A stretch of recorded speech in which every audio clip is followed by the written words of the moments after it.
Hey, what's up and welcome back to Interpreting the Stars. For today, I'm talking about another film from GenreBlast, and this time it's a little film called Keeping Company.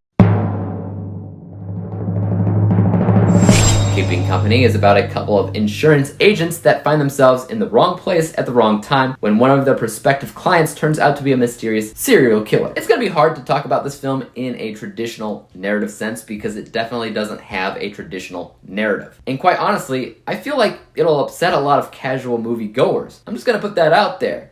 For the most part, I think I understand the message in which it's trying to convey, but its choice of direction is different, to say the least. Let's go ahead and start off with some positives. The genre of this film is hard to place, though I'd put it somewhere in the horror comedy realm, and I think a lot of the comedy is pretty sharp, and I laughed quite a bit throughout. But above all else, I would say that this is pretty big on characters and their dynamics together. First, you have our two salesmen here, and their dynamic is polar opposites, really. You have one man who's willing to be ruthless and unforgiving, not only as a salesman, but also that's how he plans to get out of the situation with the killer as well. His personal goal throughout the film is all about success. Success in his career, success in his escape, and success in proving his worth to his unaccepting father. His partner is just the opposite, friendly and forgiving, which he also plans on utilizing to escape, and his personal goal throughout the film is about family, as he is soon to be a father.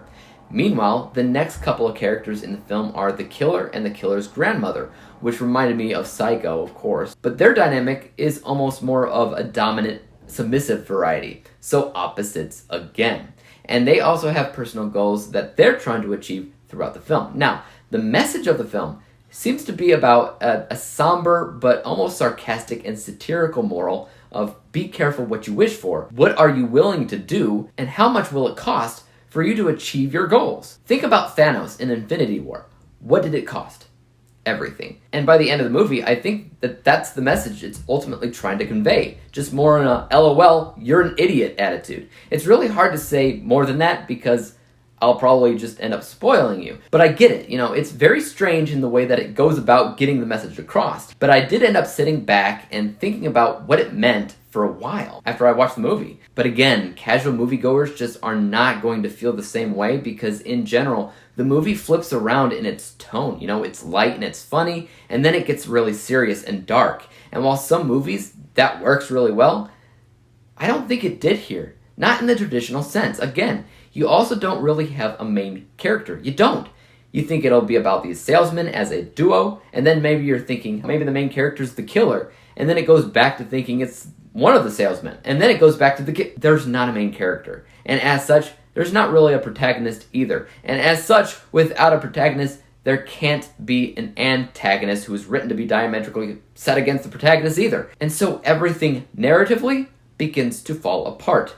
My score isn't going to be the greatest because it's built around narratives. So keep that in mind because I do appreciate what they're doing in terms of structuring a moral to the story in a different, almost artful way. Because even without a casual narrative, I was still pretty pulled into the story regardless.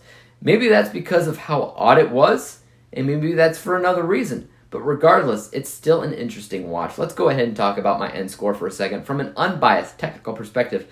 As I said, it takes a strange direction in terms of a narrative, but it is still deep and meaningful in what it's trying to convey. If you can understand that very subtle message, I think you'll love what this film did. If you can't, which I suspect a lot of people won't be able to do, you'll probably hate it. This score is a typical 70%. My bias score, or just how I felt about it in general, reflects the idea that I appreciated it, but it's not something that I plan on buying for myself to rewatch, putting it on a wish list, or anything like that. I think it's definitely a topic that's worthy of discussion, but I'm also not sure if I'd outright recommend it to others unless I was sure they'd be able to comprehend its message. This score is 68%. And when we combine the two scores together, we come to the final rating of 69%. 69 out of 100 possible stars, or a C+ letter grade on my letter grading system. Guys, have you seen Keeping Company? If you have, let me know your thoughts on it in the comment section down below. And for YouTube, you guys know what to do. Hit that like, subscribe button, and bell to be notified when I come out with my next review. And until then,